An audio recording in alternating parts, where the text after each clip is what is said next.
सुमित्रा जी ने नाश्ता बना दिया था, लेकिन उनका शरीर धीरे धीरे बुखार से गर्म हो रहा था, तो वो अपने कमरे में जाकर लेट गई। उधर बहू नैना ने फटाफट से रवि को नाश्ता परोस दिया और खुद भी नाश्ता कर लिया, लेकिन सुमित्रा जी को उसने पूछा तक नहीं। थोड़ी देर बाद जब रवि ऑफिस के लिए जाने लगा तो उसने बचा हुआ नाश्ता उसके टिफिन में पैक करके दे दिया।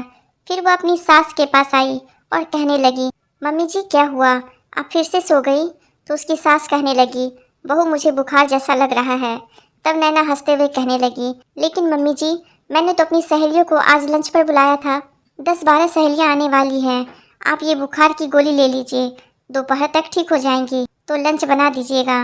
वो क्या है ना, सबको आपके हाथ का खाना बहुत पसंद आता है। इतना कहकर उसने बुखार की एक गोली दी। फिर वह नहाने के लिए चली गई। नहा धोकर उसने भरपूर मेकअप किया। अच्छे से तैयार होकर वह हॉल में आई। तभी उसके फ़ोन की घंटी बजने लगी। उसकी सहेली का ही फ़ोन था। बातचीत के दौरान उसने बता दिया कि मेरी सास को बुखार है, वह कमरे में आराम कर रही है। तो उसकी सहेली बोली, तो खाना कौन बनाएगा? तो वो कहने लगी, अरे मैं तो मम्मी जी की झूठी तारीफ करती रहती हूँ। मैं तो उन्हें सुपर वुमेन कह देती हूँ और वो खुद ही हर काम कर लेती हैं। इतना कहकर उसने घड़ी की ओर देखा तो सुबह के 11 बज रहे थे। तो वह सास के रूम में गई और कहने लगी, मम्मी जी बुखार उतर गया हो तो चलिए ना, रसोई में खाना बना दीजिए। सुमित्रा जी भी कमजोर सी आवाज़ में बोली, नहीं बहू, मुझसे उठा नहीं जा रहा है, मैं खाना नहीं बना सकती। तब वह सास की तारीफ करते हुए कहने लगी, मम्मी जी आप तो सुपर वुमेन हैं, बुखार में भी 12 लोगों का खाना आराम से बना सकती हैं। वह हमेशा ऐसा ही करती थी। उसकी शादी को अभी केवल 3 महीने ही हुए थे। तो सुमित्रा जी सोचती थी कि बहू को ज़्यादा काम करने की आदत नहीं होगी, तो अधिकतर काम वही किया करती थी। और नैना इतनी चालाक थी कि हर काम में बढ़ा चढ़ाकर सास की तारीफ कर देती थी और उन्हें सुपर वुमेन कहकर पुकारती थी। लेकिन आज सुमित्रा की कमज़ोर सी आवाज़ निकली, मैं कोई सुपर वुमेन नहीं हूँ, मुझे तुम्हारी तारीफ नहीं चाहिए, मुझे अपना आराम देखना है। यह सुनकर नैना मुंह बनाते हुए बोली, तो फिर ठीक है, मैं बाहर ही अपनी सहेलियों को रेस्टोरेंट में ले जाकर पार्टी कर लेती हूँ, आप पड़ी रहिए घर में। सुमित्रा जी पीछे से बोली, अरे बहू मेरे लिए थोड़ी खिचड़ी तो बना दो।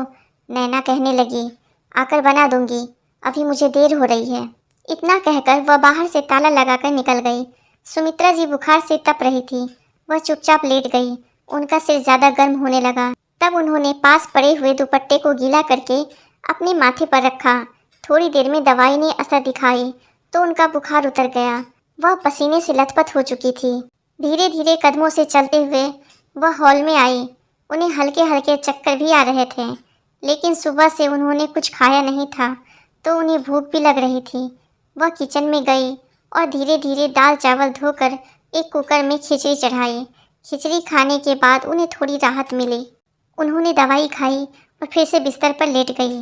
अब तो उन्होंने सोच लिया था कि बहू को सबक सिखाना ही होगा।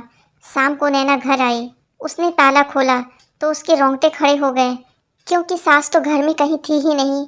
वह हैरान रह गई कि जब मैं ताला लगाकर गई थी तो सास कहाँ चली गई। उसने तुरंत ही उन्हें फ़ोन लगाना शुरू किया। 2-4 बार तो उन्होंने फ़ोन ही नहीं उठाया। इतनी देर में नैना का माथा पसीने से भीग उठा था, क्योंकि उसे समझ नहीं आ रहा था कि शाम को जब रवि घर आएगा तो वह उसे क्या जवाब देगी। वह बार बार घबराकर सास को फ़ोन लगाने लगी। थोड़ी देर के बाद सुमित्रा जी ने कॉल रिसीव किया। वह कहने लगी, मम्मी जी आप कहाँ हैं? आपको पता है मैं कितना घबरा गई हूँ। सुमित्रा जी बड़े आराम से बोली, बहू मैं ज़रा दीदी के यहाँ जा रही हूँ, तुम मेरी चिंता न करना। मैं पीछे वाले दरवाजे से निकली हूँ तो उधर ताला लगा होगा, तुम देख लेना। इतना कहकर उन्होंने फ़ोन काट दिया और मन ही मन सोचने लगी, अब तो तुम्हें अपनी चिंता ही करनी होगी। इतनी देर में दरवाजे की घंटी बजी। रवि आ चुका था। नैना ने जाकर दरवाज़ा खोला तो रवि अंदर आते हुए पूछने लगा, माँ कहाँ है, उनकी तबीयत कैसी है? तब नैना अपनी घबराहट को दबाते हुए बोली, वो माँ जी तो मौसी के घर पर गई है। यह सुनकर रवि हैरानी से बोला, अरे माँ की तो तबीयत खराब थी और वो मौसी जी के यहाँ क्या करने चली गई? रुको मैं अभी उन्हें फ़ोन लगाता हूँ। उसने तुरंत ही माँ को फ़ोन लगाया। थोड़ी देर तक बात करने के बाद वो बोला, माँ बिना बताए पता नहीं क्या क्या करती रहती है, चलो जाने दो, उन्हें मौसी के घर जाने का मन था इसलिए चली गई। चलो छोड़ो, तुम जरा चाय बना दो, सिर में थोड़ा दर्द हो रहा है।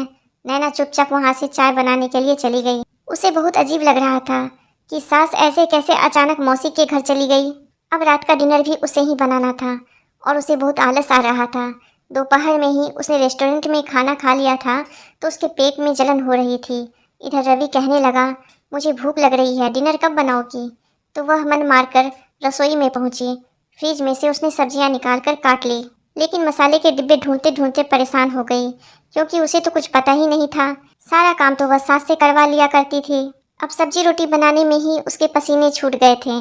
डाइनिंग टेबल पर जैसे ही रवि खाना खाने के लिए बैठा तो कहने लगा, सब्जी में इतना स्वाद नहीं आ रहा है, लगता है सब्जी को तुमने थोड़ा जला दिया, थोड़ा ध्यान रखा करो।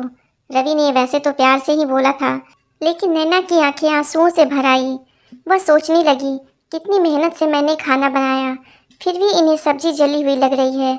लेकिन तभी उसे लगा कि उसकी सास भी तो कितनी मेहनत से सब कुछ तैयार करती थी, फिर भी मैं उनसे घर के बाकी काम भी करने की उम्मीद करती थी। उसकी अंतरात्मा उसे कचोटने लगी, क्योंकि वह हमेशा सास से काम करवाने के चक्कर में ही लगी रहती थी, मगर आज उसे खुद सारा काम अकेले करना पड़ रहा था। रात को वह इतनी थक गई थी कि उसे बर्तन भी नहीं धोए और पूरा सिंक जूठे बर्तनों से भरा हुआ था। सुबह उसकी नींद खुली तो सुबह के 7 बज चुके थे। रवि अपनी टाई ठीक करते हुए बोला, कब से तुम्हें उठा रहा हूँ, तुम करवट बदलकर सो जाती हो। अरे नाश्ता कब बनाओगी मेरे लिए? वह हड़बड़ाकर उठ बैठी और उसे अचानक से याद आया कि मम्मी जी तो घर में है ही नहीं। रोज तो सुबह सवेरे वही नाश्ता तैयार रखती थी। अब वह घबराकर रसोई की ओर भागी, क्योंकि पति को वह ऐसे भूखे तो नहीं भेज सकती थी। उसने जल्दी जल्दी आटा गूंथकर नमक और अजवाइन वाले पराठे बनाए, साथ में चाय बनाकर वह पति के पास पहुंची तो वह मुंह बनाते हुए कहने लगा, अरे ये क्या है और टिफिन में क्या ले जाऊंगा मैं? तो वह कहने लगी, प्लीज़ तुम अभी ये खा लो, टिफिन मैं तुम्हारा दोपहर में पहुंचा दूंगी। रवि झुंझलाते हुए नाश्ता करने लगा। उसके बाद वह ऑफिस के लिए निकल गया। अब बाकी सारे काम सिर उठाकर खड़े थे। बर्तन धोते धोते ही उसकी हालत खराब हो गई। उसके बाद उसने अपने लिए पराठे सेके। चाय और पराठे लेकर वह अभी बालकनी में बैठी ही थी, तभी बाहर सब्जी वाला आ गया तो वह चाय और पराठे वैसे ही छोड़कर सब्जी खरीदने के लिए पहुंच गई। सब्जी खरीदने के बाद उसने चाय और पराठा खाया, फिर घर की सफाई करने में जुट गई। काम निपटाते निपटाते उसे याद आया कि आज तो सुबह से वह नहाई भी नहीं है। रोज़ तो सुबह सवेरे नहा धोकर वह अच्छे से श्रृंगार कर लेती थी, लेकिन आज तो उसे आईने में अपना चेहरा देखने की भी फुर्सत नहीं मिली थी। दोपहर में खाना बनाते बनाते उसे चक्कर आने लगे, क्योंकि उसे काम करने की बिल्कुल आदत नहीं थी और आज तो उसे सारा काम करना पड़ रहा था। अब उसे समझ में आ रहा था कि सारा काम करते हुए उसकी सास कैसे थक जाती होगी। उधर पति के लंच का टाइम होने ही वाला था तो वह टिफिन लेकर उसके ऑफिस की ओर भागी। उसके पति को बाहर का खाना बिल्कुल भी पसंद नहीं था, इसलिए वह उसे घर का ही खाना देना चाहती थी। जब वह उसे टिफिन देकर आई तो हॉल में आकर सोफे पर बैठ गई। उसका सिर भारी हो रहा था।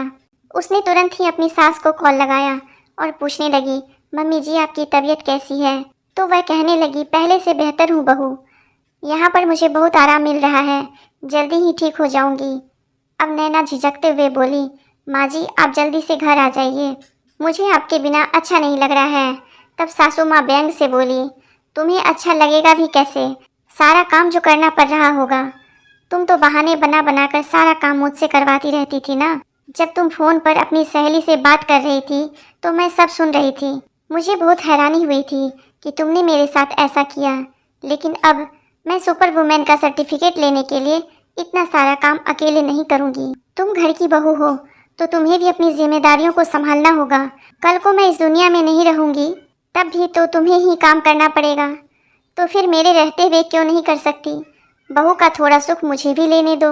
नैना झेप सी गई और कहने लगी, माँ जी मुझसे गलती हो गई, मुझे सारा काम आपके ऊपर नहीं छोड़ना चाहिए था।